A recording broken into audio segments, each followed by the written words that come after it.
नमस्ते और राधे राधे आप सभी को। जो लास्ट वाला लेक्चर हुआ था, ठीक है, लास्ट वाले लेक्चर में आपको क्या क्या कंप्लीट करा दिया था, मैं एक बार आपको थोड़ा सा मोटा मोटा वो बता देता हूँ।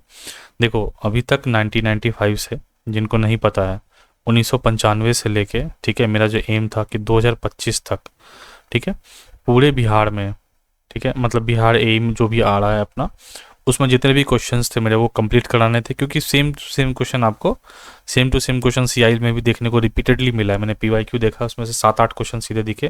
कहने का मतलब लेवल सेम हो गया, लेवल मैच कर गया, जो वही होता है, ए लेवल ही होता है। अगर आप देखो, और अगर जैसे कि अभी आरआरबी जेई का भी वैकेंसी आया है, ठीक है, अच्छी खासी वैकेंसी है, जो भी है, आपको टेक्निकल कुछ अलग पढ़ने की ज़रूरत नहीं है। जैसे आप ए लेवल का पढ़ रहे हो ना, थोड़ा सा डिटेल में पढ़ना है, उसको डिफाइन करना है और टेस्ट ही लगाते जाना है और देखना है कि सिलेबस में क्या डिफरेंस है। बट सिविल जो कोड है आपका, वो आपका कंप्लीट होना चाहिए किसी भी एग्जामिनेशन के लिए। तो वो कुछ ऐसा नहीं कि आप अलग करोगे। ए लेवल मैं एक ही चीज़ बोलता हूँ कि अगर पॉसिबल है आपको, अगर आप थ्योरी पे कमांड है तो गुप्ता एंड गुप्ता ले लो, और अगर पूरा थ्योरी अच्छे से रटा हुआ है अपना थ्योरी पे, मतलब लग रहा है कि चलो कम भी थ्योरी थोड़ा सा काम चल जाएगा, थोड़ा कम थ्योरी से भी, तो आप यूथ ले लो। बट ये सब बोलते बोलते क्या है ना, कि जिनको यूथ लेना था वो इनका 60% अब ख़त्म कर चुके हैं, ये 2 महीने पहले की बात है ना। तो उनका एक जो बच्चे हैं कुछ, जैसे कि 36 स्टूडेंट जो थे, जो एक्टिवली अभी हैं टच में, तो उनका डाउट वगैरह आता है तो डीएम ही करते हैं। अब बार बार बोल रहा हूँ कि मेन चैनल में डाउट भेजिए, तो भेजते नहीं, डीएम पे डाउट भेजते हैं। बट ठीक है, अब वो आपको देखने को मिलेगा, क्योंकि डाउट ज़्यादा आ नहीं रहे। जब आप इस पोजीशन पे पहुँचोगे ना, जब जैसे यूथ वाली कोई बुक है, तो एक क्वेश्चन यहाँ पे कम से कम 8-10 बार रिपीट होता है, ठीक है। अगर आपने पूरा कर लिया ना, तो इवन वो बुक रिवीजन भी शायद ना मांगे, वही आपको क्वेश्चंस करने हैं जो क्वेश्चन आप गोला लगा के आगे बढ़ते जा रहे हो, ठीक। और यूथ कैसे करनी है उसको मैंने बताया हुआ, एक प्रॉपर वीडियो है यूथ का इंडेक्स को लेके, पूरा मैंने बताया है। जो 22,190 वाली बुक है उसके हिसाब से बताया। अभी तो ज़्यादा क्वेश्चन वाला आ गया है, 57 जो भी है, तो लेटेस्ट वाला ही लेना। और जिसको गुप्ता एंड गुप्ता करना, थ्योरी पे पूरा कमांड है और गुप्ता गुप्ता ही रटनी है, तो वो ये भी ले सकते हैं। जो भी डाउट है आप अपना बताते जाइएगा, बताते ही मुझे मिलता ही जा रहा है, ठीक है। दोनों बुक समझ में आ गई। तो बेसिकली बात यह है कि बात है ए लेवल की ही, उससे ज़्यादा कुछ है भी नहीं भाई। आप ए लेवल पूरा ढंग से करोगे, ठीक है, आपका हर एक एग्ज़ाम सिविल का जो है उसका कोर बचेगा नहीं। बस थोड़ा बहुत जो डिफरेंस ऑफ सिलेबस होता है, आपको वो देखना पड़ेगा क्या है, ठीक है। इतनी सी बातें हो गई। अब यहाँ पे क्या था कि 2019 तक एडवर्टाइजमेंट नंबर नहीं जा रहे हैं, साल, यहाँ पे साल लिख लेते हैं। साल 2019 तक जितने भी एग्जामिनेशन हुए थे वो सारे कवर हो गए, ठीक है, एक एक करके। उसके बाद एडवर्टाइजमेंट नंबर से मैंने बोला था स्टार्ट करेंगे, तो 1/1/2019, ठीक है। उसके बाद आपको 7/20, और उसके बाद 3/20, और उसके बाद 32/2024, और उसके बाद 29/2025 जो अभी एग्ज़ाम हुआ है, ये कंप्लीट हो गया और ये हम लोग आज कवर कर लेंगे, ठीक है। उसके बाद ये 3 बचेगा और इसकी हम क्या करेंगे, एक प्लेलिस्ट बना देंगे। इसकी हम लोग क्या करेंगे, एक प्लेलिस्ट बना देंगे।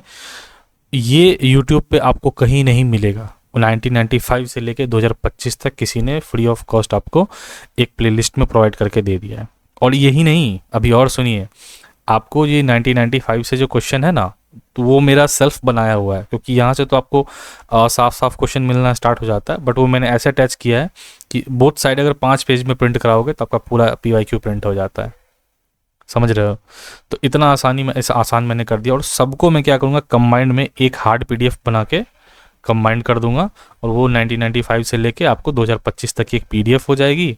वही आपको प्रिंट करा लो। देखो, बुक खरीदना एक अलग चीज़ है, उसको प्रिंट करा के खुद से सॉल्व करके एज ए टेस्ट यूज़ करना, फिर जो गलत हुआ है वहीं पे उसको भर के रंग देना है पूरा। तो वो होता है पीवाईक्यू का फुल्ली ऑफ ऑप्शन। तो जितने भी लोग बीपीएससी यही के लिए, कोई भी स्टेट है, देखो बात यही है, सिविल की तैयारी है ये, ठीक है। तो सिविल की तैयारी है और ए लेवल की है, इसमें सब आ जाता है। अगर कोई भी स्टेट में वैकेंसी निकलती है, सीआईएल तो खैर चलो वो भी आराम से कवर हो जा रहा है, ठीक है। आपको सबके लिए ये काम आएगा, लेवल मैच है, हमने देख लिया है, ठीक है। तो बस इतनी सी बात करनी थी। अब सीधा सीधा आप आइए क्वेश्चन सॉल्विंग पे, वहाँ चलते हैं। जो भी डाउट्स होगा, जो भी होगा, आप रिकमेंडेशन आप उसमें भेज सकते हैं, ठीक है। तो यहाँ से आपको साफ कॉपी मिलने स्टार्ट हो जाएगी, ठीक है। यही बात पिछली बार भी बोली जा रही थी। चलिए चलते हैं क्वेश्चन की तरफ, फटाफट सॉल्व करेंगे, ज़्यादा समय नहीं देंगे। जहाँ लगेगा कि ज़्यादा समय देने वाला है वहाँ पे थोड़ा सा भी टाइम एलोकेट आपको किया जाएगा, अदरवाइज निकल लेंगे हम लोग, ठीक है। चलिए, नंबर क्वेश्चन फर्स्ट क्या कहता है कि which of the following is the cube size, पूछ रहा है आपसे। Cube size used in laboratory test, किसके लिए, कंप्रेसिव स्ट्रेंथ जो हम लोग टेस्ट करते हैं किसका, कंक्रीट का नहीं, सीमेंट का बोल रहा है। जो कंक्रीट कंप्रेसिव स्ट्रेंथ सीमेंट का टेस्ट करते हैं उसके लिए आपसे पूछ रहा है कि जो क्यूब साइज है वो क्या होगा। ये होता है आपको 70.6 mm, कहीं कहीं सेंटीमीटर में भी आपको ये दिखा दिखा मिलेगा, कहीं कहीं आपको ये सेंटीमीटर में भी दिखा दिखा मिलेगा, तो वो घबराना नहीं है, उस हिसाब से दिमाग लगाना है, ठीक है ना। 70.6 mm को आप सेंटीमीटर में कन्वर्ट कर लीजिए। अब जब कंप्रेसिव स्ट्रेंथ के लिए पूछ लिया है तो और चीज़ें हम सुनिए, और अगर लिखना है तो इसके चारों बगल रंगिएगा प्रिंट करा के, ठीक है। वैसे बेस्ट तरीका यूटिलाइज करने का। Compressive strength of the cement है, उसमें क्या होता है, पहली बात तो इन्फॉर्मेशन यही मिलेगी 70.6 mm का। इसमें जो क्यूब टेस्ट में हम लोग क्या यूज़ करते हैं, क्यूब साइज यूज़ करते हैं।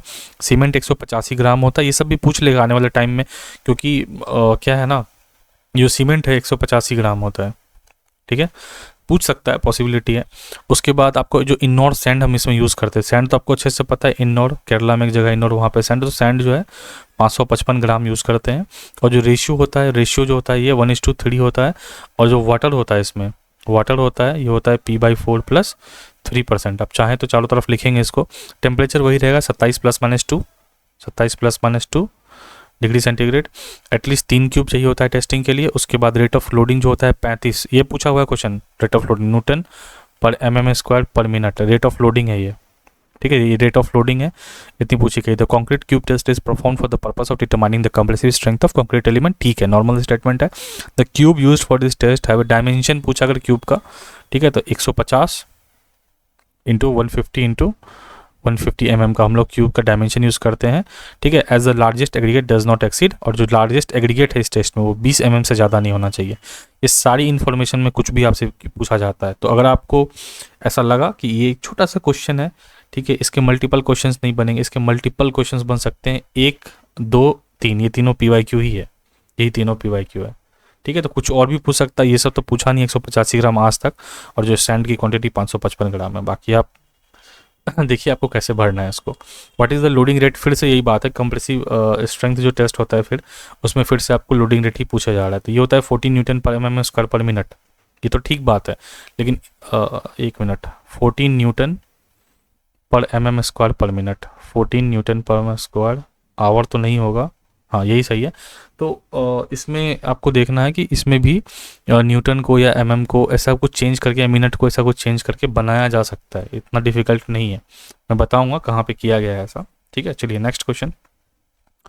हाँ 140 kg/cm²/मिनट, देखिए है ना, यही तो बोला था 140, इसको ऐसे भी लिखा मिलेगा आपको 140 kg/cm²/मिनट, तो ये दोनों लिख लीजिए। बाकी अगर कन्वर्जन में आपका स्किल्ड है तो कोई दिक्कत नहीं होगी, ठीक है। यही है rate of loading. What is the depth should be needle, अच्छा डेप्थ ऑफ नीडल पूछा है, किस में, विकाट अपरेटस में, painted into cement paste in consist, ठीक है। जो कंसिस्टेंसी टेस्ट होता है उसमें जो विकाट अपरेटस में जो डेप्थ ऑफ नीडल पेंट्रेट करता है वो कितना होना चाहिए, तो एग्जैक्ट नहीं बोला है इसने टॉप से या बॉटम से, तो अगर हम 33 से 35 mm from top of the mould ले लीजिए, ठीक है, from top of the mould 33 से 35 mm from the top of the mould. अगर यही टॉप के जगह अगर बॉटम पूछा होता, अगर टॉप की जगह बॉटम पूछा होता तो 5 to 7 mm, ठीक है ना, फ्रॉम आपका बॉटम हो जाता। तो ये पूछा है तो पॉसिबल है ऐसा भी पूछा जा सकता है, तो थोड़ा ध्यान रखेंगे इस पर। चलिए next question, the minimum strength of brick, the minimum strength of क्या पूछ रहा है, ब्रिक। मिनिमम तो 3.5 होता है, ये सब में तो किसी को दिक्कत नहीं होगा आई थिंक, ठीक है। जो मिनिमम स्ट्रेंथ होता है वो 3.5 होता है। The common burnt clay brick shall be classified on the basis of average compressive strength as given in table, ठीक है। अब ये जो होता है इसका IS कोड क्या है, इसका IS है 10771992, ये IS कोड इसमें फॉलो होता है। और डिजिग्नेशन जो होता है इसी के हिसाब से होता है, 35, 30, 35, 20 ये सब। और जो एवरेज कंप्रेसिव स्ट्रेंथ है, देखो एवरेज कंप्रेसिव स्ट्रेंथ आपसे Nm/mm², ये सब याद रखना पड़ेगा आपको, ठीक है। और आपको KGF मूवी है ना, तो याद रखना kgf/cm²। तो इन दोनों में से मतलब है ना, दोनों में से किसी में भी क्वेश्चन आ सकता है, यहीं पे देख लीजिए, है ना, तो वो ध्यान रखने की ज़रूरत है। जिप्सम हम कब ऐड करते हैं, जब हम सीमेंट बनाते हैं तो जिप्सम हम कब, एट द बिगिनिंग, स्टार्टिंग के टाइम में। कोई भी नोट्स उठा लेना, आपको आराम से मिल जाएगा, बाकी थोड़ा सा मैं इसको बता देता हूँ। Gypsum is added during the manufacture of cement after grinding the clinker, ठीक है, during the manufacture of cement after grinding the clinker, after grinding the clinker लिखा है, नहीं ये तो गलत है भाई, एट द बिगिनिंग होता है, इसने एक्सप्लेनेशन गलत लिख लिया है लग रहा है, हाँ ये सही है, ठीक है, आफ्टर नहीं है। जिप्सम इज एडेड क्यों ऐड करते हैं, तो ये सही है, at the beginning of grinding the clinker, ये ठीक है, बिगिनिंग में ऐड करते हैं, याद रखिएगा, मैंने इसको वेरीफाई किया हुआ है। Gypsum is added to cement to reduce flash setting ना हो इसके लिए जिप्सम ऐड करते हैं। रिटार्डेशन के लिए भी यूज़ करते हैं, सेटिंग टाइम को रिटार्ड करने के लिए। After flash test mixing is not allowed because no gain in strength development after mixing, ठीक है। Gypsum retard setting time already बता दिया कि सेटिंग टाइम को रिटार्ड करता है। Gypsum is usually mixed with clinker at the time of final grinding, फिर से देखो वही बोल दिया है, दिस इज करेक्ट, जो हमको लिखा है सामने वो करेक्ट है। Excess gypsum make cement unsound, अगर जिप्सम की मात्रा ज़्यादा हो जाती है, अगर जिप्सम की मात्रा ज़्यादा हो जाती है तो क्या हो जाता है, ये अनसाउंड हो जाता है, ठीक है, ये अनसाउंड हो जाता है, ये भी आपको याद रखना है, ठीक है, अनसाउंड हो जाता है, क्वेश्चन में ऑप्शन में ऐसा लिखा हुआ मिल जाएगा। So gypsum added to clinker should not be greater than, इसकी जो क्वांटिटी होती है 2.5 से 3%, ये भी याद रखेंगे। चलिए next, Indian standard specification for estimating tensile strength and models of elasticity of concrete if the characteristic strength FC की अगर आपको मालूम है, करेक्टरिस्टिक स्ट्रेंथ एफसी की अगर मालूम है तो वो क्या होता है, तो आपसे क्या पूछा है, estimating models of elasticity concrete, सबको पता है, आसान क्वेश्चन है, 0.7 न्यूटन एफ सी के एंड 5000, तो 0.7 न्यूटन एफ सी के और 5000 न्यूटन एफ सी के, आसान क्वेश्चन है। बाकी देखिए, अगर ये 5700 जो जा रहा है ना, मैं फिर से बोल रहा हूँ, ये चीज़ आप याद रखिएगा, ये 1984 का जो कोड था ना, IS 456 1984, तो इसमें 5700 न्यूटन एफ सी के था, ठीक है, तो याद रखिएगा, क्योंकि ये क्या है ना, कभी कभी पुराना कोड से लोग पूछ जा रहे हैं, क्योंकि रिवीजन अगर नहीं करते हैं तो पूछ दे रहे हैं, तो आपको बस नॉलेज में रखिएगा कि 1984 के कोड में 5700 एफ सी के है, और जो 1978 के कोड में, सॉरी फिर से देखो, ये कोड है 1978 का, 1978 का जो कोड है उसमें आपको 5700 न्यूटन एफ सी के है, और 2000 का कोड है आपका 456 2000, उसमें 5000 न्यूटन एफ सी के है, ठीक है। फ्लेक्सुरल टेंसाइल स्ट्रेंथ होता है आपका यही 0.7 न्यूटन एफ सी के। उसके स्प्लिटिंग टेंसाइल कितना होता है, जो ब्रिकेट टेस्ट में हम लोग यूज़ करते हैं, याद है, FCC लिखें, FCR लिखें, FCC लिखते हैं, FCT लिखते हैं, सॉरी, स्ट्रेंथ है ना, तो ये होता है 0.66 FCR, और डायरेक्ट टेंसाइल स्ट्रेंथ होता है 0.5 से 0.625 FCR के बीच में वैल्यू लाई करती है, ठीक है। स्प्लिटिंग टेंसाइल स्ट्रेंथ पूछा गया है, 0.66 FCR होता है, ध्यान रहेगा, पुराना कोड पूछ लिया था वो 19 में, तो इसीलिए वो क्वेश्चन डिलीट करना पड़ गया था, याद है ना, ऑप्शन ही नहीं था। The absolute bending moment in a simply supported beam of span 10 metre due to moving load of 40 newton, तो ठीक है, एब्सोल्यूट बेंडिंग मोमेंट पूछा है, SS बीम में 10 मीटर का दिया हुआ है स्पैन, और मूविंग लोड 40 किलोमीटर पर मीटर, और स्पैनिंग कितना 5 मीटर में। आपसे क्या पूछ रहा है, एब्सोल्यूट बेंडिंग मोमेंट आपसे पूछा जा रहा है, तो एब्सोल्यूट बेंडिंग मोमेंट हम लोग कैसे निकालेंगे, तो सबसे पहले हम लोग क्या करेंगे, इसका हम लोग बनाएंगे डायग्राम, ठीक है। तो सबसे पहले हम लोग क्या करते हैं, इसका हम लोग बनाते हैं डायग्राम, ठीक है, डायग्राम फटाफट कोशिश करते हैं बनाने का, ज़्यादा टाइम नहीं लेंगे, उसके बाद ही आपको थोड़ा सा क्लैरिटी मिलेगा, ठीक है। एक सेकेंड, ठीक से बन जा भाई, बच गया,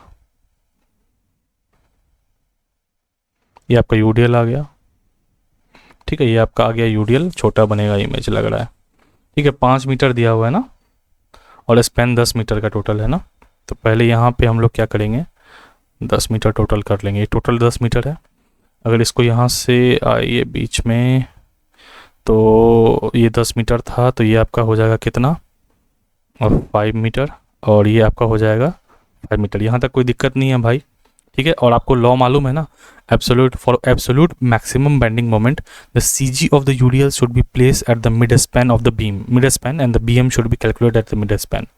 CG ऑफ द UDL हमको कहाँ रखना है, मिड स्पैन पे रखना है, तो इस UDL का मैंने CG मिड स्पैन पे रख दिया है, यहाँ पे देखो, ठीक है, यानी कि ये दोनों को इक्वली डिवाइड कर रहा है।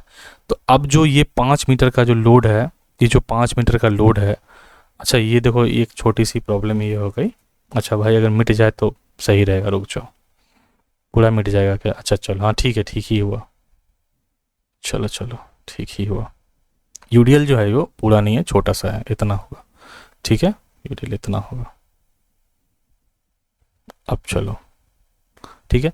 तो इसकी जो टोटल लेंथ है ना, इसकी जो टोटल लेंथ है वो आपको 5 मीटर दी हुई है, ठीक है, इसकी जो टोटल लेंथ है वो आपको 5 मीटर दी हुई है, ठीक है, कोई दिक्कत नहीं होनी चाहिए। अब इसको हमको हमने क्या किया, इसको CG पर रख दिया, और CG पर जब हमने रख दिया तो भाई ये अलग डिवीजन में चला गया, है ना, क्योंकि ये इक्वली इसको डिवाइड करेगा। तो अब जो इसकी लेंथ है हम क्या करेंगे, यहाँ से यहाँ पे लेंगे एक बार, ठीक है, और एक बार यहाँ से यहाँ लेंगे, ठीक है। तो ये भी क्या हो जाएगा 2.5 और ये भी क्या हो जाएगा 2.5। यहाँ तक किसी को दिक्कत नहीं है, लॉ के हिसाब से चल रहे हैं।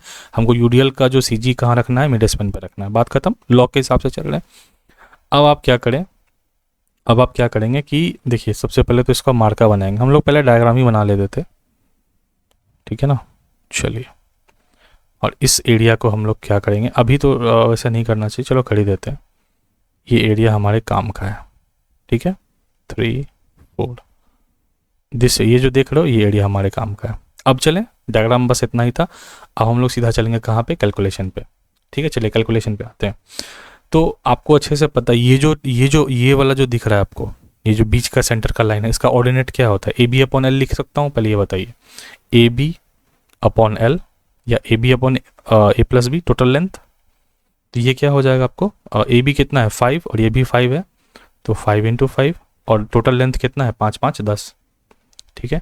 तो 25/10 2.5 मीटर, इसमें किसी को कोई दिक्कत नहीं होनी चाहिए, आसान कैलकुलेशन है, ठीक है। उसके बाद आप सिमिलर ट्रायंगल का कंसेप्ट लगाइए, ठीक है।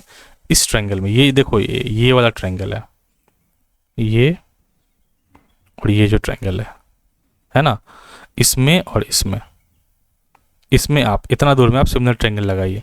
तो ये तो आपको कितना आ गया, ये ऑर्डिनेट कितना आ गया, इधर से लिखने का ट्राई करें 2.5,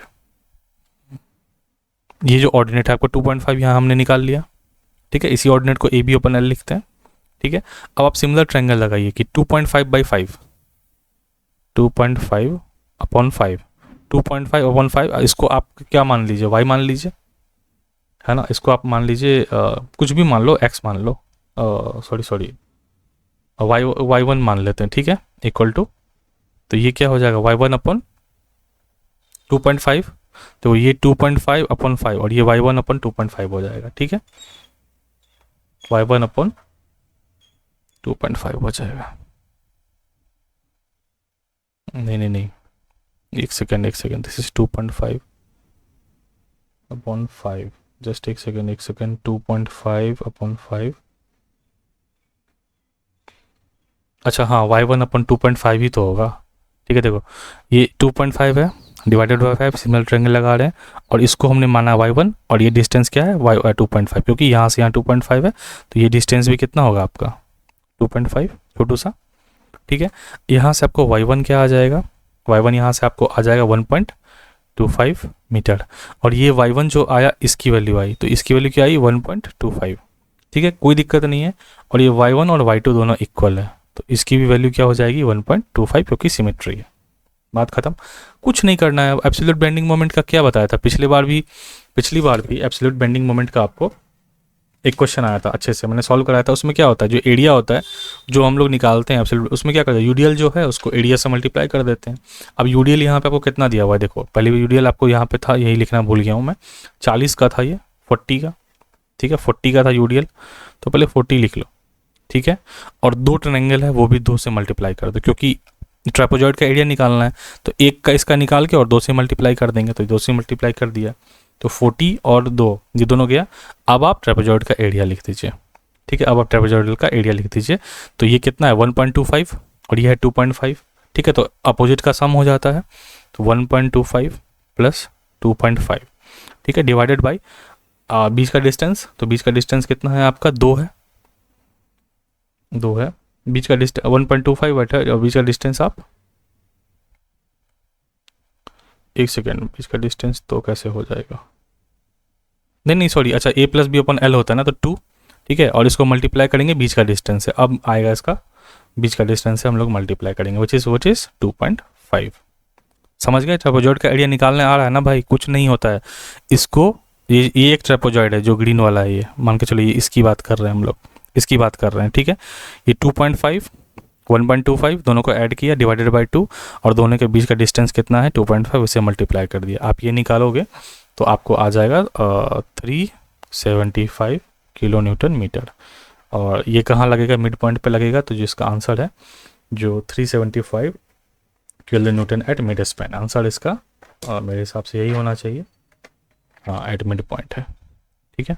तो देखो क्वेश्चन अब ये तो क्योंकि ऐसे ऑनलाइन थोड़ा इधर बनाना पड़ा तो टाइम लगता है, बट आपको इतना ज़्यादा समय नहीं लगेगा इसमें, ठीक है, आराम से आप फटाफट बना लोगे, ठीक है, कोई दिक्कत नहीं है। चलिए अब है next question. 4 point loads 8 kilonewton, 15 kilonewton, 15 और 10 have centre to centre spacing 2 metre between, ठीक है, consecutive loads and they traverse a girder of 30 metre, span from left to right and 10 kilonewton load, ठीक है, the maximum shear force at 8 metre from left support पूछ रहा है यहाँ पे, ठीक है। इसमें भी सेम ही है भाई, इसमें भी वही है, सिमिलर ट्रायंगल निकालते जाओ और ऑर्डिनेट बनाते जाओ, ठीक है। अब उतना जगह है इसमें तो मैं फटाफट इसको बनाता हूँ, ठीक है। तो आपके सबसे पहली चीज़ जो दी हुई है वो क्या दी हुई है, पहले वो देखते हैं हम लोग। जो सबसे पहली चीज़ दी हुई है वो आपका स्पैन दे रखा है, तो उस स्पैन को हम लोग लिख लेते हैं। एक सिंपली सपोर्टेड आपका क्या है, स्पैन है, ठीक है, और ये कितना है, 30 मीटर का है, ठीक है, 30 मीटर का आपका स्पैन है, ये 30 मीटर दिया हुआ है, ठीक है। अब इसमें आपसे पूछ क्या रहा है, मैक्सिमम शियर फोर्स। तो शियर फोर्स में आपको पता है स्लाइडर लगाते हैं, और स्लाइडर लगाते हैं तो उसका कुछ इस तरह से आपके सामने डायग्राम बनता है, ठीक है, इस तरह से आपको कुछ डायग्राम बनता है, ठीक है, इस तरह से शियर का कुछ डायग्राम बनता है, ठीक है। तो ये टोटल ये अगर आपको ये इस तरह अगर आपको 8 दिया हुआ है, ये कितना हो जाएगा, 22, है ना। शियर फोर्स यहाँ से आपसे पूछा है ना, 8 मीटर पे पूछा है, तो हम 8 मीटर अलग कर लिए और इधर बचा 22, ठीक है, 22 बचा। अब यहाँ पे आपको जो है रोलिंग लोड रखना है अपना, ठीक है। ये कितना आ रहा है, पहले 8 आ रहा है, ये 8 है ना, और फिर ये 15 है, फिर ये 15 है ना, फिर ये 15 है, और फिर ये क्या है, 10 है। तो 8, 15, 15 और 10, ठीक है, 8, 15, 15 और 10, ये आपको लोड हो गया यहाँ पे। अब यहाँ पे आप इसके अकॉर्डिंग, जैसे 15 है तो 15 के अकॉर्डिंग आप यहाँ पे इसको बाइफरकेट कर सकते हैं, शो कर सकते हैं लाइन, और ये 10 का लाइन इधर आ गया, ठीक है, शो कर सकते हैं। ये वाला जो ऑर्डिनेट है, ये वाला जो ऑर्डिनेट है, इसको आप लोग कैसे निकालोगे, आप मान लो ये जो तीनों है, इसको y1 हो गया ये, ठीक है, इसको हम लोग y2 बोले और इसको हम लोग y3 बोले। अब आप मान लो इसकी जो हम लोग क्या लिखते हैं, 1 माइनस ए अपॉन एल, इस ऑर्डिनेट को हम लोग क्या लिखते हैं, 1 माइनस ए अपॉन एल, ठीक है। तो वो क्या हो जाएगा, 22/30 आएगा आपको, ठीक है, वो आपको आएगा 22/30। सॉल्व कीजिएगा, देखो, और नीचे वाला जो होता है दिस ऑर्डिनेट क्या होता है, ए अपॉन एल डायरेक्ट, तो ये क्या हो जाएगा, नीचे वाला ऑर्डिनेट आपको 8/30 हो जाएगा। कोई दिक्कत इसमें, अरे कुछ नहीं है, लेंथ वाई वो है भाई, लेंथ वाई डिवाइडेड है, बस 22/30 और नीचे 8/30, ठीक है, इतना आ गया। अब आप सिमिलर ट्रायंगल अगर लगाओगे y1 के लिए, देखो वही है बात, सिमिलर ट्रायंगल लगाते जाना है, ऑर्डिनेट फाइंड करते जाना है। अब ये y1 से अगर आप लगाओगे ना, ठीक है, तो ये ऑर्डिनेट कितना है, पहले 22/30 डिवाइडेड बाई 22, ऐसा लिख सकते हैं। अगर मान के चलो पहले इसको में लगाते हैं सिमिलर ट्रायंगल, 22/30, ये एक हो गया ये ऑर्डिनेट, और ये पूरा कितना है, 22 डिवाइडेड बाई 22। अब सिमिलर ट्रायंगल इसमें क्या लगाएंगे, y1 मान लीजिए, y1 पूछा है, और वहाँ से कितना डिस्टेंस हो जाएगा इसका, ठीक है, 20 हो जाएगा, ठीक है। क्यों 20 होगा, क्योंकि इन सब के बीच में 2-2 मीटर का स्पेस है, ये मैंने लिखा नहीं है। देखो अब यहाँ से 22 है ना, तो ये तो 2 मीटर के स्पेस पे होगा, तो यहाँ पे आपको कितना आएगा, ये देखो 2 मीटर का स्पेस दिया हुआ है, तो y1 y20, यहाँ से आपको y1 निकलेगा, ठीक है, यहाँ से आपको y1 निकलेगा 20/30। सेम फिर से सिमिलर ट्रायंगल लगाओगे 2 मीटर के स्पेस पे, तो आपको y2 निकलेगा 18/30, और इससे y3 निकलेगा, मैंने कैलकुलेट कर लिया है, आपको 16/30, ठीक है। y1 y2 तीन ऑर्डिनेट की वैल्यू आ गई। अब आपको अच्छे से पता है क्या करना है, सिर्फ मल्टीप्लाई करना था लोड को, उस जैसे ये 15 वाला लोड है तो इस ऑर्डिनेट के साथ 15 इंटू y1, फिर ये अगेन 15 वाला लोड है तो 15 इंटू y2, फिर 10 वाला है तो 10 इंटू y3, समझ रहे हो ना। देखो ये 10 वाला लोड है ना, तो ये लास्ट ऑर्डिनेट यहाँ जा रहा है, तो इस 10 वाले लोड को इस ऑर्डिनेट से मल्टीप्लाई करेंगे, ऐसा ही करते हैं ना, ठीक है, बस बात खत्म है। यूडीएल में क्या करते थे, एरिया से मल्टीप्लाई कर देते थे, और आपसे यहाँ क्या पूछा है, सीयर पूछा है, तो सीडीआर से सीधा ऑर्डिनेट से, और उस ऑर्डिनेट, ये ऑर्डिनेट हमने निकाला y1 y2 y3, उसको सीधा लोड पॉइंट लोड से मल्टीप्लाई कर देंगे, इतना ही होता है ये सवाल, ठीक है। अब देखो 8 किलोमीटर जस्ट है ऐसे, तो सीयर फोर्स एट बी आपसे पूछ रहा है, ठीक है, दिस इज द, ये जो है ये बी पॉइंट है, इस बी पॉइंट है। तो अब इसको सॉल्व कैसे करोगे आप, ठीक है, कुछ भी नहीं है, 8 के नीचे क्या ऑर्डिनेट है, 22/30 है मेरे हिसाब से, ये रहा 8, और ये ऑर्डिनेट हमने कितना निकाला, पेन चेंज करने दो, ये रहा 8, और ये ऑर्डिनेट हमने, ये वाला ऑर्डिनेट हमने कितना निकाला, 22/30, तो इसके नीचे क्या, 8 × 22/30 प्लस 15 के ऊपर चलिए, 15 के नीचे कौन सा ऑर्डिनेट है, y1, और y1 की वैल्यू कितना है 20/30, तो 15 × 20/30, ठीक है। उसके बाद चलिए फिर से 15 आ गया, तो 15 के नीचे फिर से कॉर्ड y2 है, तो 15 गुना y2 कितना चलेंगे 18/30। ठीक है, फिर से चलिए प्लस, अब कौन सा ऑर्डिनेट है 10, 10 के नीचे कौन सा ऑर्डिनेट है y3, तो 10 गुना y3, 10 गुना 16/30। मुझे लगता है इतना एक्सप्लेनेशन थोड़ा ज़्यादा हो गया, थोड़ा टाइम जाएगा, लेकिन एकदम धागा खोलने वाला क्वेश्चन है, तो 30.2 आपको आ जाएगा किलो न्यूटन। ठीक है, इतना डिटेल एक्सप्लेनेशन कहीं और शायद अगर मिले तो बताना मुझे। Which structure is more stable, कौन सा ज़्यादा स्टेबल होता है, तो आपको पता है डिटर्मिनेट होता है, वो ज़्यादा स्टेबल होता है। ठीक है, determinate structure is more stable than indeterminate structure. Statically determinate structure is one that is stable and all non reactive force can be determined from all equations. A statically indeterminate structure is one that is stable but contains more unknown forces than available forces of equilibrium. इस पर मुझे अपना राय जरूर दीजिएगा। ठीक है, उसके बाद पूछता the strain energy of structure due to bending. ठीक है, तो ये m² dx/2 या ये कहीं पे दिख रहा होगा आपको, और नीचे में 2 नहीं है क्या, ये रहा। ठीक है, ये सब बहुत बारी आया हुआ क्वेश्चन है, तो टेंशन नहीं लेना। तो टोटल डिस्ट्रीब्यूशन फैक्टर और रिजिड का हमेशा क्या होता है, 1 होता है। ठीक है, बहुत बार आया हुआ क्वेश्चन। समेशन ऑफ df = 1 लिखते हैं। A beam carries a uniformly distributed load through its length. एक बीम है जो यूडियल कैरी करती है थ्रू इट्स लेंथ। ठीक है, which are the following configure will the strain energy will maximum. ये आपको याद रखना पड़ेगा, कैंटिलीवर का मैक्सिमम होता है, वैसे याद रखना पड़ेगा, सबका अलग अलग होता है। ठीक है, जैसे कि स्ट्रेन एनर्जी आपको पता है ना, m²/2ex u = होता है, और जो u, एक मिनट और, ठीक है ना, ऐसे होता है भाई, ये ऐसे। ठीक है, m²/2ei लिखते हैं। ठीक है, dx, यहाँ से u क्या हो जाएगा, m² के हो जाएगा डायरेक्टली प्रोपोर्शनल, तो मोमेंट हो गया। ठीक है, तो strain energy will be maximum and the maximum moment will be high. तो जब डायरेक्ट रिलेशन आ गया, मोमेंट अगर हाई होगा तो स्ट्रेन एनर्जी भी हाई होगा। ठीक है, अब कैंटिलीवर का क्या होता है, कैंटिलीवर का क्या होता है WL²/2। उसके बाद फिक्स का क्या होता है WL², जितना न्यूमरेटर बढ़ेगा उतना कम होता जाएगा ना। ठीक है, मैक्सिमम पूछा है। सिंपली सपोर्टेड का क्या होता है, सिंपली सपोर्टेड कहाँ है WL²/8। ठीक है, उसके बाद प्रॉप्ट कैंटिलीवर का क्या होता है WL²/8 ही होता है क्या। ठीक है, तो 8 भी ज़्यादा है, सबसे कम देखो न्यूमरेटर में किसका है, 2 है, तो यही होगा मैक्सिमम, है ना। आसान था बट अच्छा सवाल था। विच एक्सप्रेशन रिप्रेजेंट सेफ फैक्टर, कौन सा आपका एक्सप्रेशन है, ZP/ZE और MOB जो मोमेंट होता है P और D, हाँ ये दोनों होता है। ठीक है, दोनों को लेते हैं।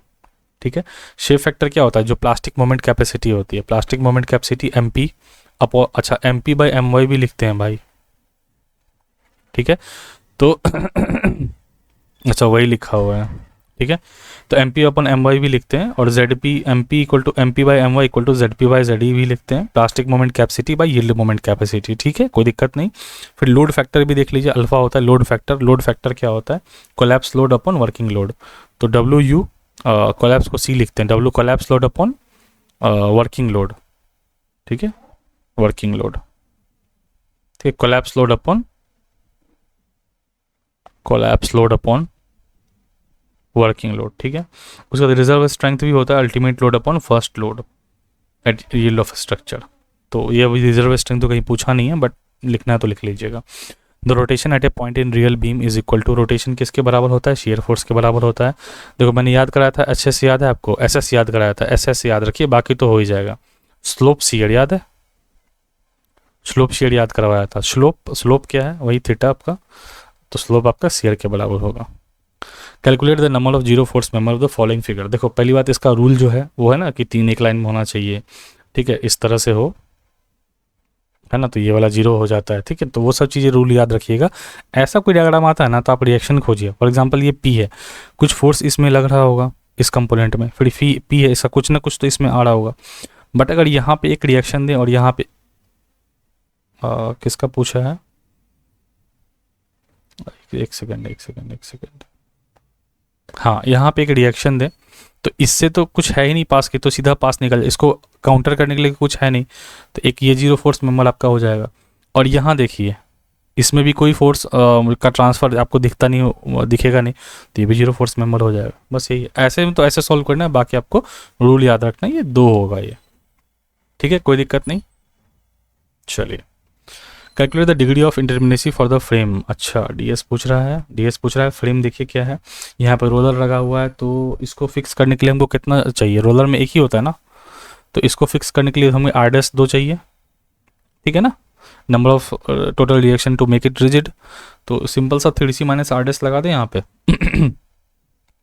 और 3c क्या होता है, कट होता है। कट कैसे, जब इसको ऐसे कट करें कि एक ट्री लाइक स्ट्रक्चर बन जाए, इसको ऐसे कट करें कि ये ट्री लाइक स्ट्रक्चर बन जाए, ठीक है, ट्री जैसा होता है। तो इसको तो काटना ही पड़ेगा, बट यहाँ से भी तो ज्वाइंट है, तो इसको और इसको भी काटना पड़ेगा। तो 4 कट लगाना और ज़रूरत है क्या, नहीं हो जाएगा, फ्री ट्री लाइक हो जाएगा। तो 3 इंटू 4 माइनस आर डैश हमारा 2 है, क्योंकि ये रोलर है, इसको हमको क्या करना है, फिक्स के हिसाब पे ले जाना है, ठीक है। तो भाई 4 3 12 माइनस 2 10, आसान है। चलिए, in a continuous beam A B C, support एक कंटिन्यूस बीम है, सपोर्ट ए को फिक्स कर दिया है, ठीक है, and support B and C are simply supported. Uniformly distributed load of W per meter run is applied over the span AB and the span BC is subject to point load, ठीक है। If the beam was uniform cross section but differs in span length and AB and BC, the condition to be used for the analysis of continuous beam by the slope deflection method कैसे पूछ रहा है सवाल आसान ही, थोड़ा सा आपको एक छोटा सा कंसेप्ट लगेगा ना, तो आपको लगेगा कि हाँ सवाल इतना ज़्यादा डिफिकल्ट नहीं है।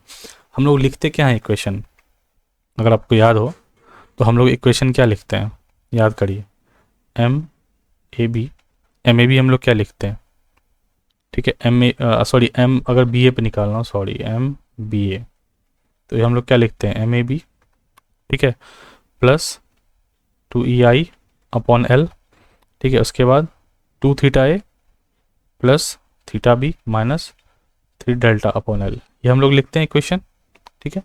अब ये अगर जगह फिक्स सपोर्ट कहीं दिया हुआ है ना, ये फिक्स सपोर्ट है, इस फिक्स सपोर्ट पे आपको सबसे पहले बता थीटा ए 0 हो जाएगा, यहाँ से हमको ये पता लग रहा है, ठीक है। इस क्वेश्चन में ये जो दिया हुआ थीटा ए 0 दिया हुआ है, तो भाई थीटा ए सब में ही 0 दिया हुआ है, तो इससे तो कुछ पता नहीं लग रहा है ना, इससे तो कुछ पता नहीं लग रहा है। तो चलिए अब आता है आपका थीटा इज फिक्स सपोर्ट है, तो एम बी ए अगर आप मिडिल को पकड़ेंगे, देखो मैंने इसका डायग्राम नहीं बनाया है, डायग्राम बना देता हूँ यहाँ पे, देखो ठीक है ना, मैं डायग्राम बनाता हूँ इसका, ठीक है। यहाँ पे एक मान के चलो रोलर, दिस इज बी, और यहाँ पे इसको सी कर दो, दिस इज डब्लू, ठीक है, और ये यूडीएल आपका गया हुआ है डब्लू पर यूनिट लेंथ, ठीक है, ये गया हुआ है, ये एल है, ये एल है, ठीक है। अब यहाँ पे आप क्या लिखोगे, ये इक्वेशन क्या लिखते हो, एम बी ए, ये तो ए बी और ये सी हो जाएगा, M B A plus M B सी 0, ये तो नॉर्मल इक्वेशन होता है, तो हम लोग क्या लिखेंगे, M B A plus M B C equal to 0, ठीक है। तो M B A plus M B C equal to 0, ये तो गया, M B A plus M B C एक थोड़ा दिख रहा है, M B A plus M B C ये भी गया, ठीक है, थीटा ए 0 और M B A M B C, तो ये बी और सी में ही बच रहा है, ठीक है, बी और सी में ही बच रहा है ना। तो अगर बी और सी में देखें, ठीक है ना, एम सी भी 0 नहीं होगा, एम सी बी और सी में देखें, ठीक है, तो theta equal to 0, M B A plus M B C equal to 0, और एम सी बी देखो ये सी बी है ना, सी एम सी बी, तो यहाँ पे 0 होने का तो सवाल, अच्छा M C B free end है तो ये भी 0 हो जाएगा मोमेंट, तो ये आपका आंसर रहा, है ना। और थीटा सी कैसे 0 हो जाएगा, ये से भी एलिमिनेट आप कर सकते थे, थीटा सी कैसे 0 हो जाएगा, है ना, कोई फिक्स सपोर्ट है, फिक्स सपोर्ट था तब तो यहाँ पे हमने थीटा ही 0 करा था, और थीटा सी ऐसे भी अच्छा पहले ही सॉल्व हो जाता है ये थीटा सी, ठीक है, this is the correct answer. तो चाहे तो आप 10 तरीके से सॉल्व कर सकते हो, एकदम डायग्राम बना के मोमेंट, बाकी ये सब्जेक्टिव टाइप का आप चाहो तो बना सकते हो, थोड़ा सा सॉरी ऑब्जेक्टिव टाइप का थोड़ा दिमाग लगा के। नेक्स्ट क्वेश्चन आपसे पूछ रहा है मोमेंट डिस्ट्रीब्यूशन पूछ रहा है कहाँ पे, तो अब पूछ रहा है डिस्ट्रीब्यूशन फैक्टर निकालिए किसके लिए, ई बी ई डी और ई एफ, कहाँ है ई डी ई बी और ई बी एफ, पहले हम वो देखते हैं फिर सॉल्व करेंगे। ई पॉइंट को पकड़े, देखो मेरा तरीका अलग सॉल्व करने का है, इधर जो बताया मैं वही बता देता हूँ, मेरा थोड़ा डायग्राम बना के कर देता मैं। ई डी ये रहा, दिस इज ई डी और this is E B and this is E F, ठीक है, ये 3 रहे। अब चलिए इसको सॉल्व करते हैं, ठीक है। ये 3 मीटर है, ये 3 मीटर है, यहाँ पे 2i दिया हुआ है, ये भी i है और ये भी i है, ये 6 मीटर है। चलिए तो सॉल्व करेंगे। अच्छा देखो फॉर एग्जांपल अगर हमको EB का निकालना है या ED का निकालना है, तो ये जो आपको अगर लॉ मालूम होगा तो ये हमेशा फिक्स मान के चलते हैं। फॉर एग्जांपल ये इसको निकाले तो फिक्स मान के चलते हैं, है ना, फिक्स मान के चलते हैं। और अगर फार इन फिक्स होता है तो उसका क्या होता है 4EI/L होता है, ठीक है, इतना सबको मालूम होगा, ठीक है, DF उसका सबका 4EI/L होता है, फार एंड फिक्स होता है, तो मोमेंट क्या होता है 4EI/L होता है। अब चलिए उसमें कुछ भी नहीं है। अब अगर हम EB को पकड़े, देखो मैं क्या करता था, एक जॉइंट E को पकड़ता था, ऐसे बनाता था E, यहाँ से गया EB, ठीक है, फिर यहाँ से EB गया ED और EF, ED फिर EF, फिर इसका सबके सामने 4EI/L लिखता था, ठीक है, फिर उसको सम करता था और इंडिविजुअल से डिवाइड करके तब भी आ जाता है। लेकिन और भी आसान थोड़ा मुझे लग रहा है कि फटाफट हो जाता है, जिससे वो भी देखते हैं। EB का जो स्टिफनेस हम लोग क्या लिखेंगे, EB को पकड़ो, ठीक है, EB का स्टिफनेस हम लोग क्या लिख सकते हैं, हम लोग लिखेंगे क्या 4EI/L, EB का 4EI/L लिख सकते हैं, लिख सकते हैं, ठीक है। 4 इंटू EI कितना है EB का, EI यहाँ पे 2I है, ठीक है, 2I और इंटू L है ना 4EI, अच्छा EI ही है सिर्फ, 4 इंटू 2I/L, L कितना है इसका 6 मीटर है, ठीक है, तो 8EI/6 हो जाएगा, अपॉन 6 हो जाएगा, तो 2 चौक 8, 2 तिया 6, तो ये आ जाएगा 4EI/3,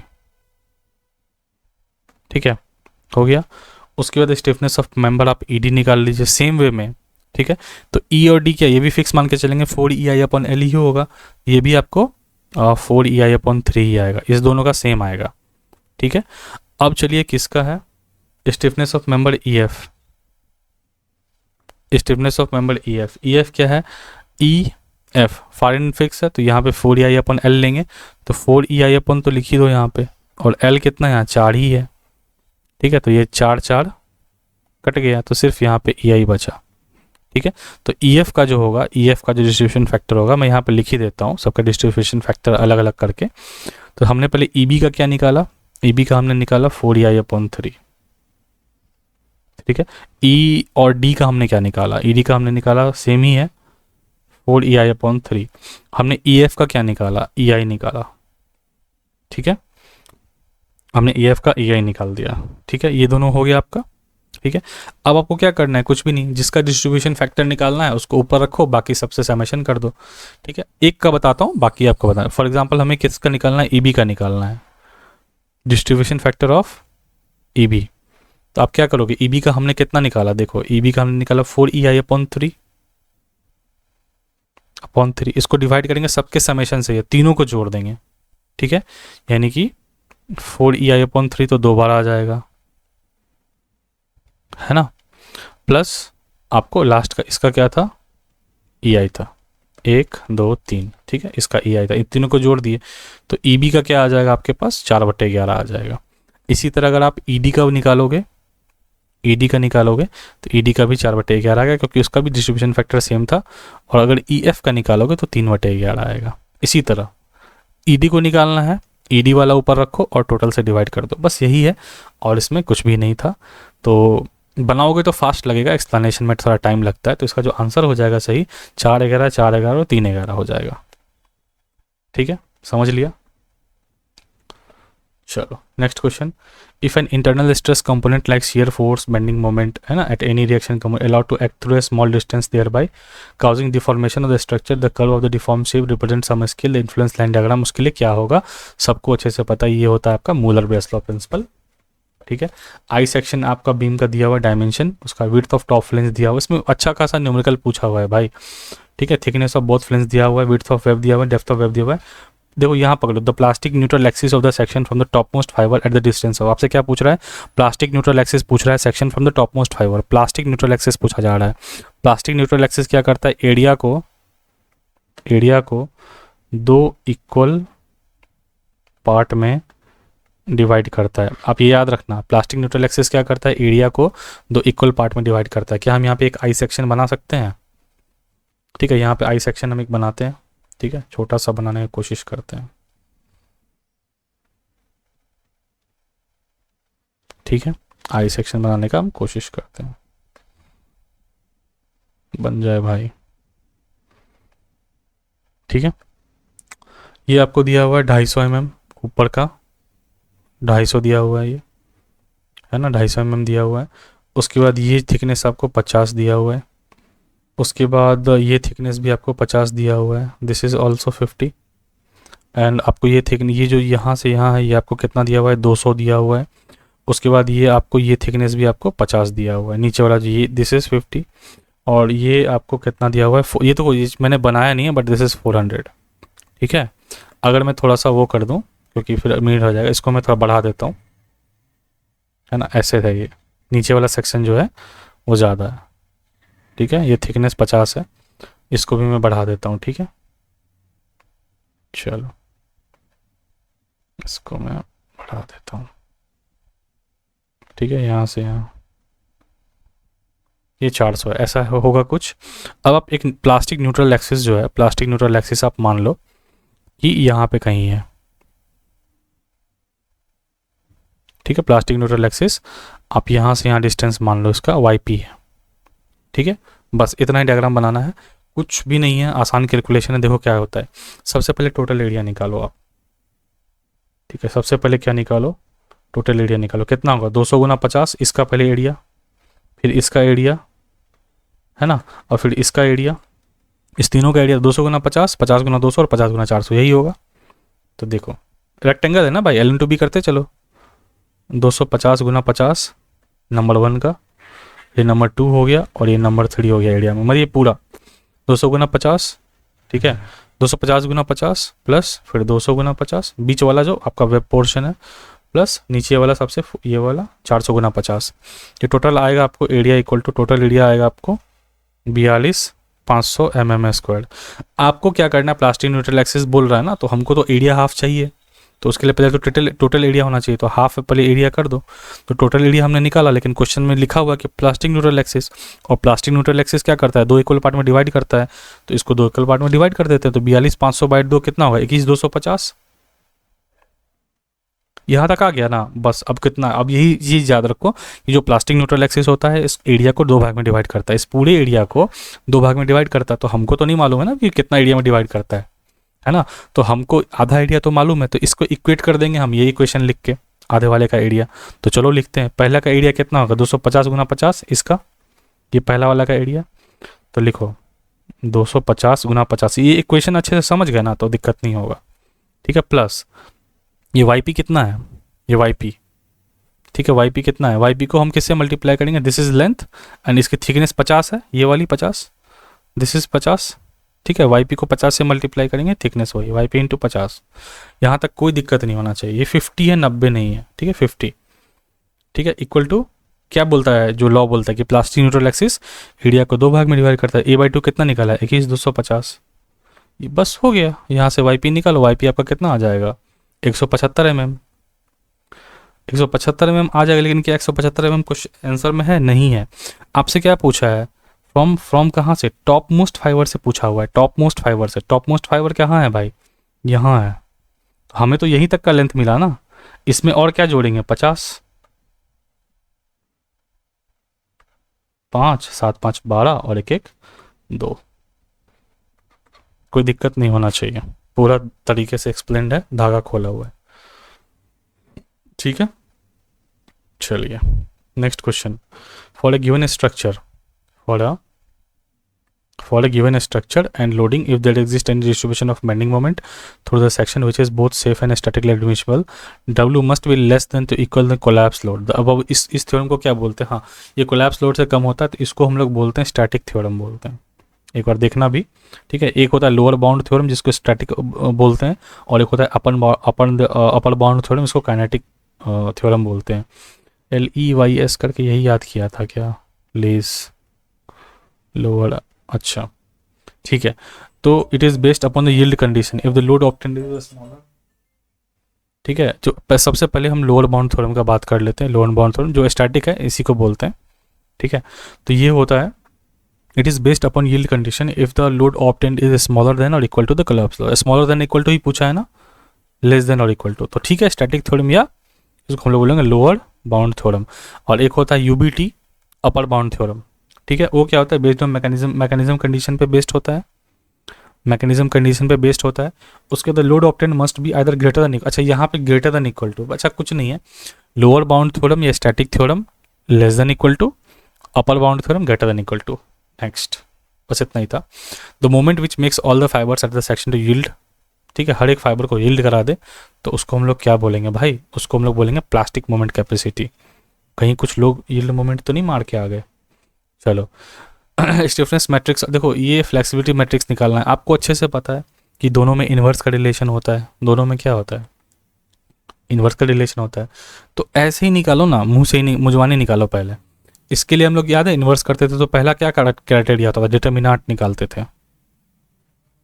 ठीक है, डिटर्मिनांट पहले निकालो, तो 12×5 = 60 - 16, तो 50 और 6 44 आएगा।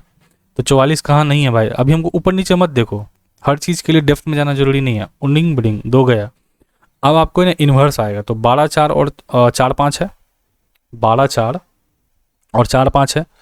ठीक है, आंसर जो है 1 मिनट, ठीक है, 12 4 और 4 5 है। इन्वर्स होगा ना भाई तो सेम तो रहेगा नहीं। ठीक है, ये इन्वर्स होगा, ठीक है ना, तो सेम तो रहेगा नहीं। ठीक है, ये इस तरह से रोटेट करता है, मेरा अपना तरीका है, तो सेम तो ये भी गया, तो यही बच रहा है 1/44 के 5 और -4 इधर है कॉर्नर में, और ये 5 और 12 यहाँ पे, सेम तो रहेगा नहीं। इन्वर्स करोगे तो ये तो इसका पोजीशन चेंज होगा ना। इतना ही जान के आंसर निकल जाता भाई कि डिटर्मिनेंट आता है इसका कुछ, और इसका पोजीशन तो चेंज होगा ही। कैलकुलेशन अगर करना है तो कर लो आराम से, इन्वर्स आएगा यहाँ पे 1/44 और 5, आराम से करो। ठीक है तो ऐसे भी क्वेश्चन बना लोगे। ठीक है, इन्वर्स होने के बाद ये पोजीशन सेम नहीं रहेगा, डिटर्मिनेंट इसका इतना रहेगा, खत्म question. Safe factor of I section कितना होता है 1.5। अब 1 पॉइंट इसका 5 बचा दिया है, उस पर नीचे क्वेश्चन भी पूछ दिया है इसी के 1.5 पे, क्योंकि बीम जो होता है ना, चलो ये बीम है, इसका फैक्टर ऑफ सेफ्टी 1.5 ही होगा, उसी को मान के क्वेश्चन बनाए नीचे। तो चलो देखते हैं, safe factor of I section आपको 1.5 है। अलग अलग का बताऊँ क्या, सर्कुलर सेक्शन का 1.7 होता है। ठीक है, उसके बाद ट्रायंगल जिसका वर्टेक्स अपवर्ड हो 2.34 होता है, और उसका डायमंड का 2 होता है ना। उसके बाद थिन सर्कुलर रिंग है, उसका 1.27 होता है। ठीक है, उसके बाद आपको आई सेक्शन का 1.1 से 1.2 होता है, PYQ अपना पूछा हुआ है BPSC में। ठीक है, और टी सेक्शन का 1.90 से 1.95 होता है, याद रहेगा। नेक्स्ट क्वेश्चन हमें क्या बोला, लोड फैक्टर निकालने के लिए। ठीक है, load factor and the factor of safety of the 2 span continuous beam.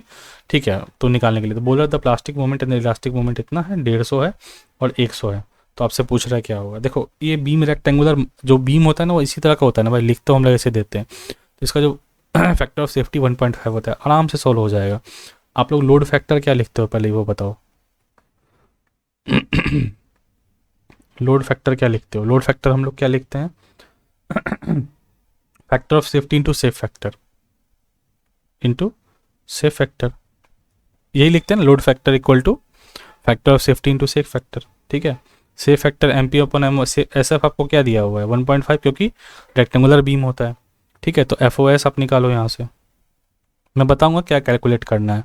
ये क्या हो जाएगा, load factor upon safe factor, तो FOS कितना निकालोगे 6/1.5, तो ये 15 चौके 60, FOS 4 आ गया, ये काटो ये काटो। ठीक है, चलो, और लोड फैक्टर कितना हो जाएगा यहाँ से लोड फैक्टर हो जाएगा 1.5, उसी फॉर्मूला को यूज़ करके, तो 1.5 इंटू 4 होगा, सॉरी, तो 15 चौके 60 6। ठीक है, तो इसका जो आंसर हो जाएगा आपको, इसका जो आंसर है 6 और 4 होगा आंसर। ठीक है, नहीं ये काटना नहीं था, 6 और 4 होगा आंसर। आपसे पूछा क्या है, लोड फैक्टर पहले पूछा है ना, तो लोड फैक्टर 6 है। ठीक है, मुझे लगा कि है, तो दिस इज़ द आंसर। अब आप पूछोगे अरे ये लोड फैक्टर आपको 6 मिला कहाँ से, ये जो 6 आप डिवाइड कर दिए यहाँ पे, लोड फैक्टर जो आपको ये 6 आया कहाँ से, उसका कैलकुलेशन भी देख लो कैसे आता है लोड फैक्टर। ठीक है, टोटल कोलैप्स लोड आप क्या लिखते हो, टोटल कोलैप्स लोड आप क्या लिखते हो 6 MP/L। इस कंडीशन में, इस कंडीशन के लिए बोल रहा हूँ, ये थोड़ा सा क्या है ना कि ये निकालना ही मुश्किल था। ठीक है, तो ये आपको टोटल 12 MP/L आएगा। ठीक है, तो 12 MP/MP कितना दे, 12 इंटू प्लास्टिक मोमेंट MP 150, और L कितना है आपका 5। ठीक है, अगर निकालें तो ये हो जाएगा 360 किलो न्यूटन। अब आपको आता है वर्किंग लोड, वर्किंग लोड कितना है 30 30 60। ठीक है, तो लोड फैक्टर क्या होता है, ये देखिए ऊपर में बताया था मैंने, वर्किंग लोड, ये लोड अपन वर्किंग लोड, कहीं लोड फैक्टर मैंने बताया होगा आपको ऊपर अभी, है ना, लोड फैक्टर, कोलैप्स लोड अपन वर्किंग लोड, ये है ना कोलैप्स लोड अपन वर्किंग लोड, है ना। चलो आइयो आओ, ठीक है। लोड फैक्टर क्या हो गया, कोलैप्स लोड कितना हमने निकाला है 360, वर्किंग लोड कितना है हमारा 60, ये 6 जो है ना लोड फैक्टर, ऐसे हमने यूज़ किया यहाँ पे, ये जो यूज़ किया है, समझे। अब ये भाई निकलता आप लोगों से, अगर प्लास्टिक एनालिसिस से सही से पढ़ रखी है तो हो जाता, इतना वो नहीं था, बट मान सकते हैं कि ये क्वेश्चन गलत हुआ होगा बहुत लोगों से। If T is the thickness of thinner plate in A bolted connection, provision है भाई, इसमें ज़्यादा परेशान होने की ज़रूरत नहीं है, दिस इज़ प्रोविज़न, ठीक है। तो ये 16 टी और 200 होता है, विच एवर इज़, अच्छा लेस मोर सब दे दिया, which ever is less, 16 T और 200 16 टी और 200 विच एवर इज़ लेस, ठीक है, विच एवर इज़ लेस, ये होता है। इसका और भी बहुत प्रोविज़न है भाई, टैकिंग रिविट का है प्रोविज़न, ठीक है। वेदर अगर एक्सपोज हो जाएगा तो क्या प्रोविज़न है, पिच का है 2.5 डी होता है, मैक्सिमम पिच का है कि टेंशन मेंबर कंप्रेशन मेंबर में, वो आपको रटना पड़ेगा भाई, वो ये सब बहुत पूछा जाता है। और लेस मोड का जो कन्फ्यूजन है ना, उसमें और गलती होती है लोगों से। In a roof truss a member normally acting at a tension member but occasionally subjected to compression due to wind load, due to wind load slenderness ratio should not exceed, कितना नहीं होना चाहिए, शुड नॉट एक्सीड 350, ठीक है। देखो ये वही वाला प्रोविज़न है भाई कि नहीं टाइप ऑफ मेंबर और मैक्सिमम स्लेंडरनेस रेशियो रहता है। फॉर एग्जांपल अगर कोई मेंबर हमेशा प्री टेंशन में तो उसका 400 हो जाएगा, है ना। 350 का आपको क्राइटेरिया दे ही दिया, ठीक है ना। A tension member in which reversal of direct stress due to load other than wind of earthquake force 180 लेते हैं। तो ये सारी चीज़ें आपको रटनी पड़ेगी उसमें। ये जो ट्रस का शेप आप दिखाया है ना, ये फिंक ट्रस होता है, ठीक है। और भी बहुत तरह के ट्रस होते हैं, king post truss, queen post, Pratt truss, होवे ट्रस। मुझे होवे का याद है तो मैं वो बता देता हूँ आपको, ऐसे करके बना था, ट्रेंगल ट्रेंगल ऐसे था ये, है ना। ये कुछ हाँ, एक सेकेंड, हाँ ऐसे ऐसे करके, इसमें ना बीच में स्ट्रिक था या नहीं था, ये जो मिडिल वाला है ना, आधे में दिया और आधे में नहीं दिया था, ठीक है।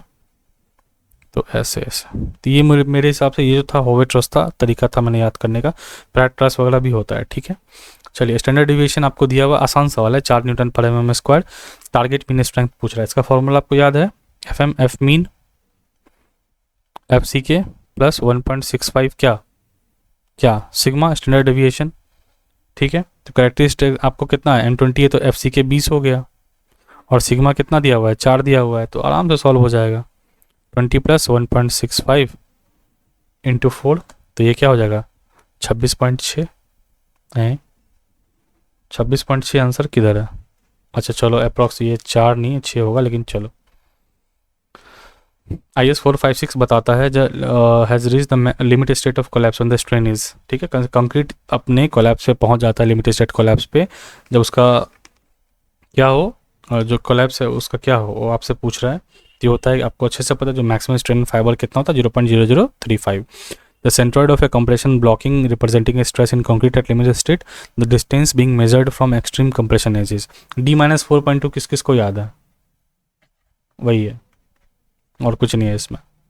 Limiting depth of neutral axis in RC beam D, और Fe250 के लिए पूछ रहा है limiting depth of neutral axis, मैं लिख ही देता हूँ। Fe250 के लिए कितना था 0.53D, ठीक है। उसके बाद Fe415 के लिए कितना था 0.48D, और उसके बाद Fe500 के लिए कितना है, 500 के लिए कितना था 0.460। 500 पूछा जा रहा है, ये सब कॉमन हो गया। तो आपसे पूछा है 250 के लिए, तो 0.53 कहीं है, तो answer as per IS 456 the column in a column the maximum distance between longitudinal bar should not be greater than, तो वो ज़्यादा नहीं होना चाहिए, किससे 300 mm से ज़्यादा नहीं होना चाहिए, ठीक है। और सुन लो मिनिमम एरिया जो है, मिनिमम एरिया भी जो होता है इसका 0.8% ऑफ ग्रॉस एरिया होता है, ठीक है।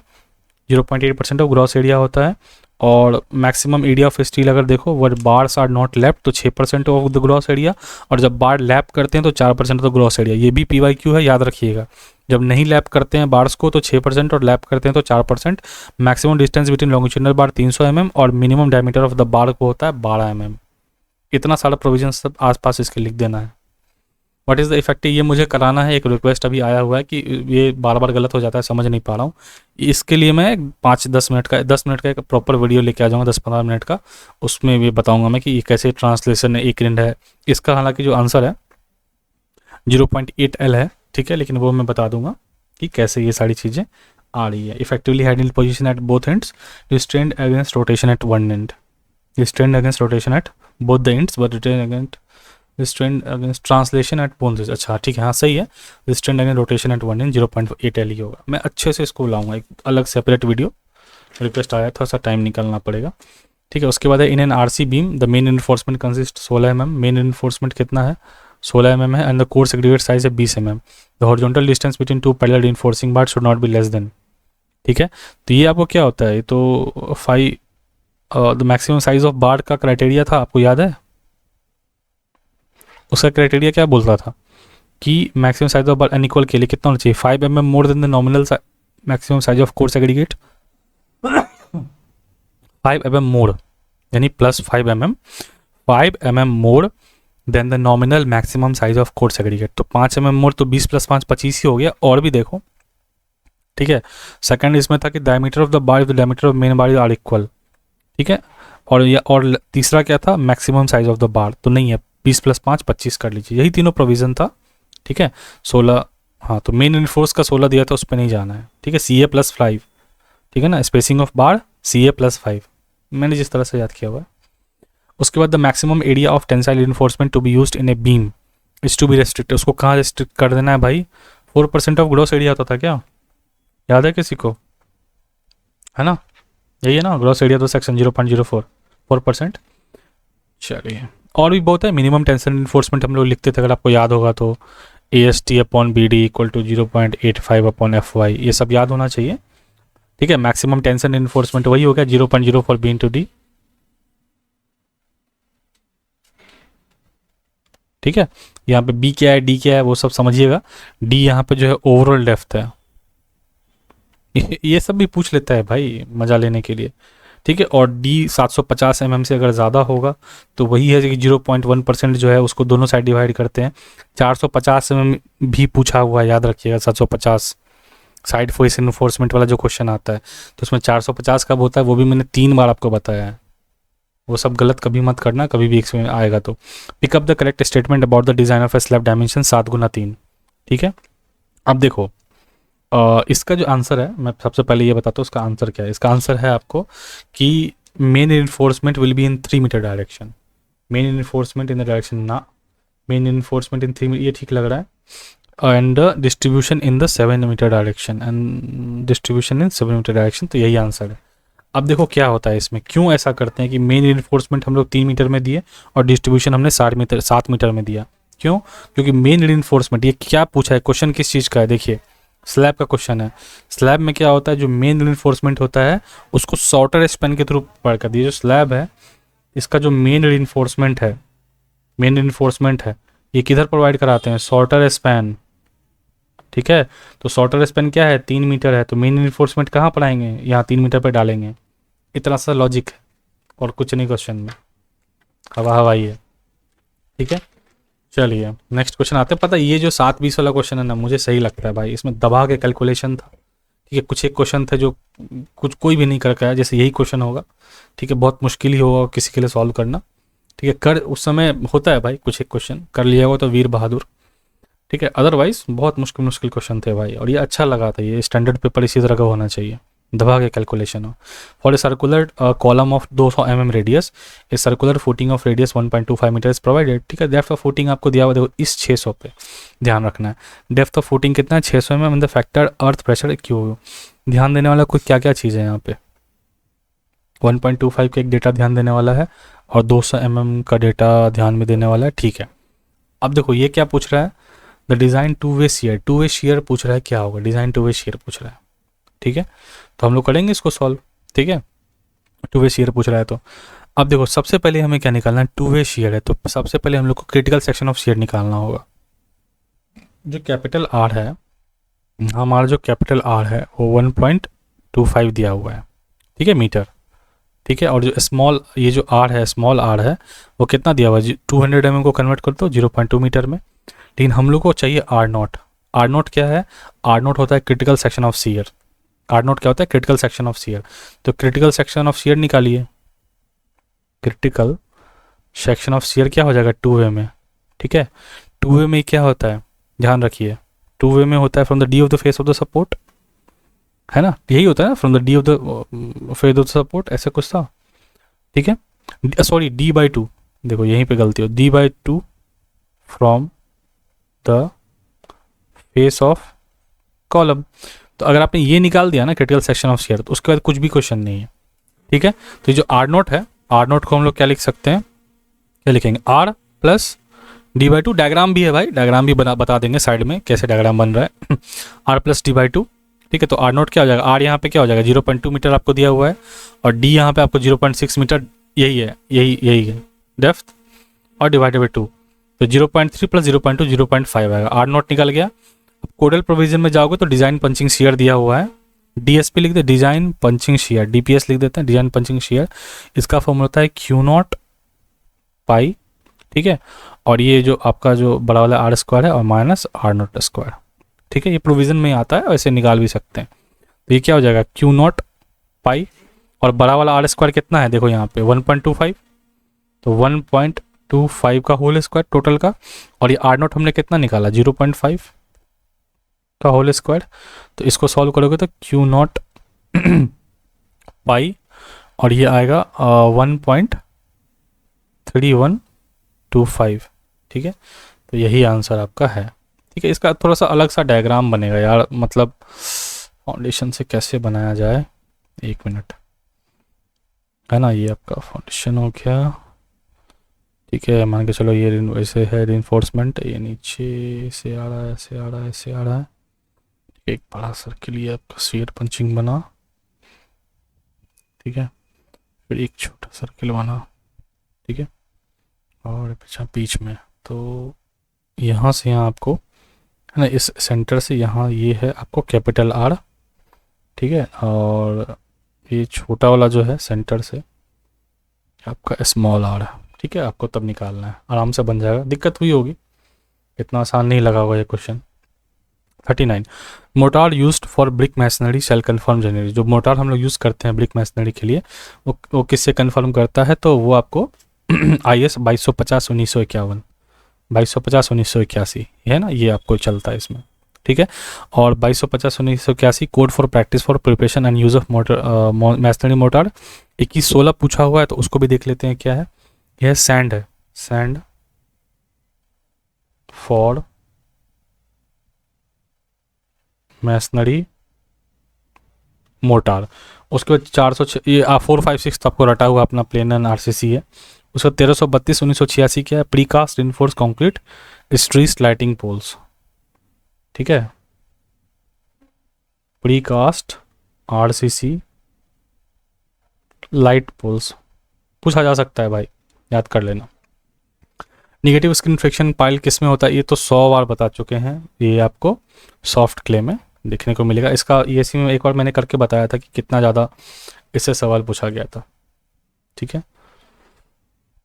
चलिए, higher density and lower optimum water content is easily achieved by, कैसे किया जा सकता है। लोअर वाटर कंटेंट जिसमें ज़्यादा सुराख होगा, तो coarse grain soil, coarse grain soil, ज़्यादा दिमाग नहीं लगाते हुए।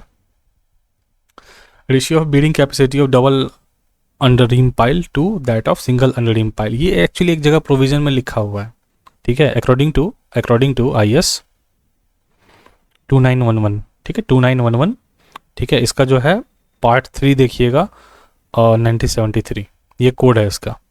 ठीक है, the ratio of bearing strength double under, तो ये हो जाता है आपको 1.5 सीधा, उसमें कुछ नहीं है। प्रोविजन है तो प्रोविजन पे क्या दिमाग लगाएं। और ये किसके लिए होता है, मोंटी के लिए भी होता है। ठीक है, मोंटी के लिए भी होता है, और ये मोंटी नहीं है, मतलब ब्लैक कॉटन सॉइल मुझे लिखना चाहिए था, सॉरी, माउंट मोनोलाइट नहीं, ब्लैक कॉटन सॉइल के लिए भी होता है, ध्यान रखिएगा। स्टोक्स लॉ 0.2 से 0.0002 तक के लिए अप्लीकेबल होता है। ठीक है, Stokes law is soil particle of size between, कहाँ से कहाँ के लिए अप्लीकेबल होता है स्टोक्स लॉ, कहाँ से कहाँ के लिए अप्लीकेबल होता है, साइज पूछ रहा है, तो इसका आंसर होगा 0.2 से 0.002 mm। तो 0.2, तो पहले इसको काटो और इसको काटो, ठीक है। तो 0.2 mm टू 0.2 मीटर, है ना। तो इसका आंसर मेरे हिसाब से सी ही होना चाहिए क्या, 2000 mm हो जाएगा। नहीं, ये तो गलत हो गया ना, इसको mm में कन्वर्ट करो तो क्या हो जाएगा, 2000 mm हो जाएगा, तो ये गलत है। This is the correct answer. 0.2 mm को चलो तो 0.2 इंटू 10⁻³ यही होगा ना। हाँ हाँ वही होगा भाई, ठीक है। मुझे बताना भाई, अगर मैं इसमें मिस्टेक कर जाऊँ तो मुझे बताना, 1 मिनट। 0.10⁻³ होना चाहिए भाई, तो मुझे तो ये तो 2 से पार हो जाएगा।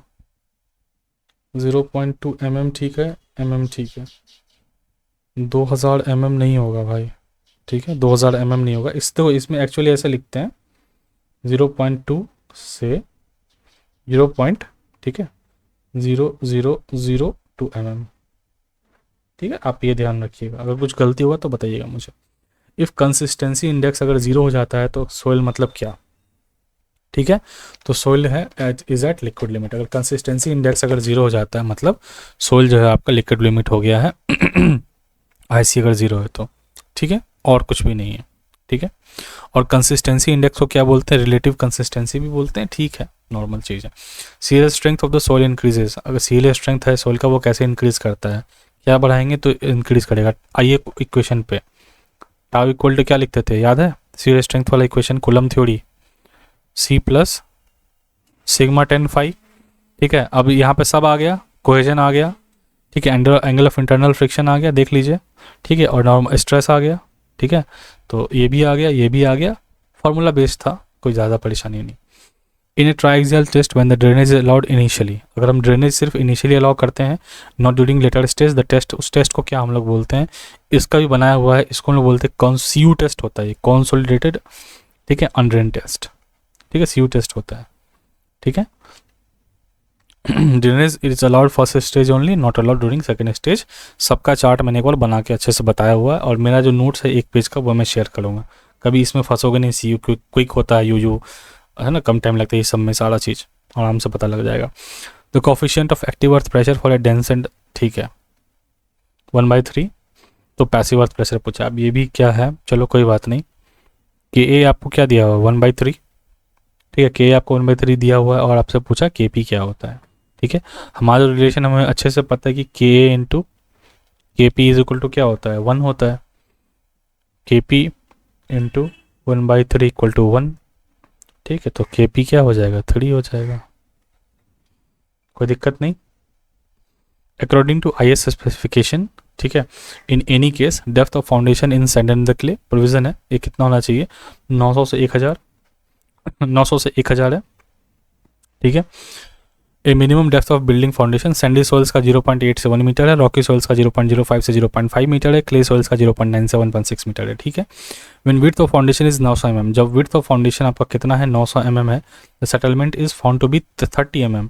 Under the same condition the width of footing 600 mm, the settlement कितना हो जाएगा। आपको पहले ये देखो सैंड है या क्ले दिया हुआ है, 1 मिनट, विड्थ ऑफ फुटिंग, अरे यार सैंड क्ले नहीं दिया क्या, तो इसमें फॉर्मूला कैसे लगाएंगे कि SF upon SP BV of upon BP लगाना है या 0.3 वाला फॉर्मूला लगाना है। नाउ से the settlement is found to be 30 mm under the same condition if the width of the footing is, चलो पहला वाला लगा के देखते हैं जो आंसर आए, SF अपन SP और BF अपन BP वाला,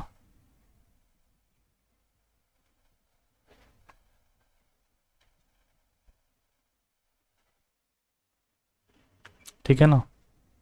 अगर ऐसे देखो, ऐसे भी देखो, जो सेटलमेंट ऑफ द फाउंडेशन है वो डायरेक्टली प्रोपोर्शनल टू क्या होता है, विड्थ ऑफ द फाउंडेशन के। तो SF 1/SF2 कर लो, ठीक है, और BF1 इक्वल टू BF2 कर लो। और भी बहुत तरीके हैं, मैंने अपना तरीका नहीं बताया यहाँ पे। 30/SF2 कर लो, और BF1 900/600, ठीक है। तो ये SF1 आपको कितना आ जाएगा, SF2 निकाल रहे हैं क्या हम लोग, सॉरी, हाँ, ये 20 mm आ जाएगा, ठीक है, यही है ना। ये गया 180/9, 20×180, हाँ ठीक है।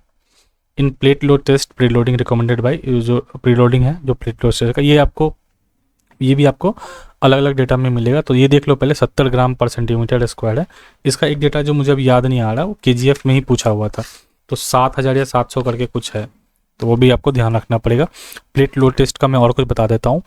Plate load test is done at site to determine the ultimate bearing capacity. Ultimate bearing capacity के लिए होता है प्लेट लोड टेस्ट, ठीक है। And the settlement of foundation under the lead loads और क्लेन सैंडी सॉइल्स, ठीक है।